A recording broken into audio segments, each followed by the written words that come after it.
Superworm and the Mystery of the Missing Mushrooms.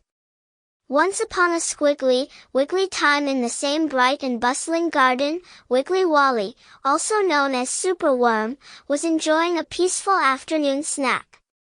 He was munching on his favorite crunchy leaf chips when his friend Barry the Bumblebee zoomed over in a tizzy.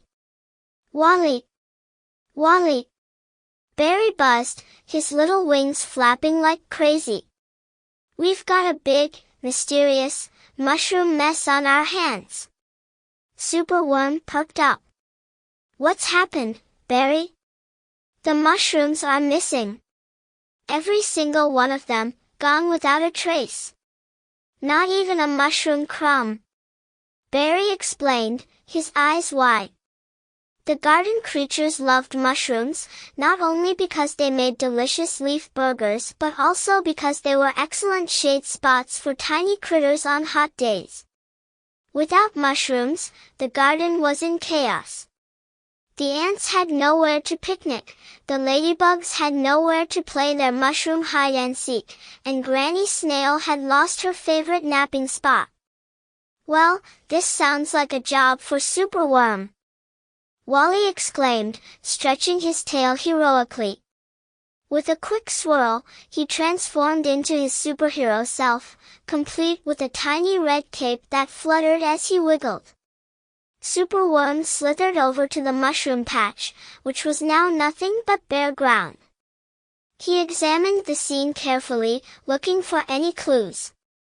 Suddenly, he noticed some tiny footprints. "These footprints look familiar," he said, squinting. "They're little, they're round, and they're a little squiggly." As Superworm followed the trail, he encountered Greta the Grasshopper and Ladybug Lucy, who were having a mushroom crisis of their own. "Oh, Superworm," Greta said, hopping over to him. "Have you found out who took our mushrooms?" "I'm hot on the trail, ladies," Wally replied confidently.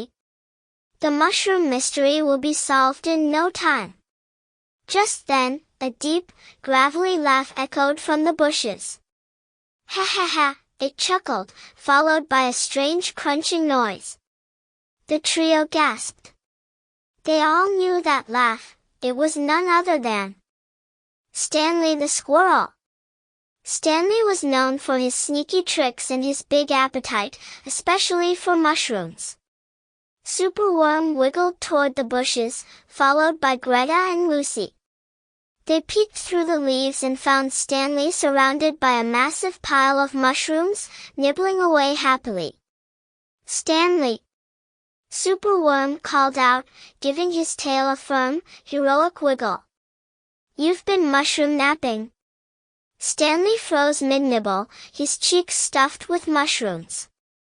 "Oh, hey, Superworm. Fancy seeing you here," he said, trying to act casual. "Stanley, you can't just take all the mushrooms," Ladybug Lucy said, flapping her wings with indignation. "Yeah," Greta added. "What about all the other garden critters? We need those mushrooms, too." Stanley shrugged. "I thought no one would mind if I borrowed a few." "100, he said, his voice muffled through a mouthful of mushrooms. "But they're so delicious." Superworm gave a determined squiggle. "Stanley, you've caused a garden-wide mushroom shortage. But, if you promise to share, we might have a solution for all of us." Stanley looked at the pile of mushrooms and sighed. Okay. I didn't mean to cause a shortage."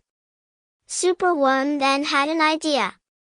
"How about we plant some new mushrooms together? That way, you'll have plenty to eat, and the whole garden can enjoy them, too." Stanley nodded excitedly, and the garden critters gathered around to help replant the mushrooms. With the critters working together, they planted a whole new mushroom patch.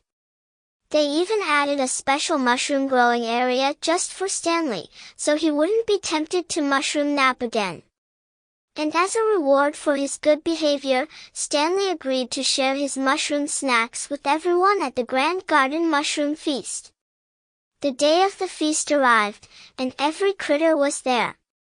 Superworm made his famous mushroom and leaf burgers, Barry brought honey to drizzle on top, and Stanley helped serve mushroom snacks with a big, sheepish grin. As they all enjoyed the feast, Greta raised her leaf cup to Superworm, the greatest hero in the garden. The garden creatures cheered, raising their mushroom snacks in Superworm's honor.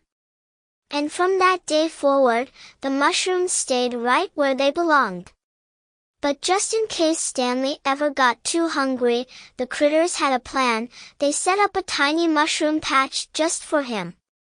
With a job well done, Superworm squiggled back to his favorite leaf, happy and full, knowing that the garden was safe once again, and this time, with enough mushrooms for all.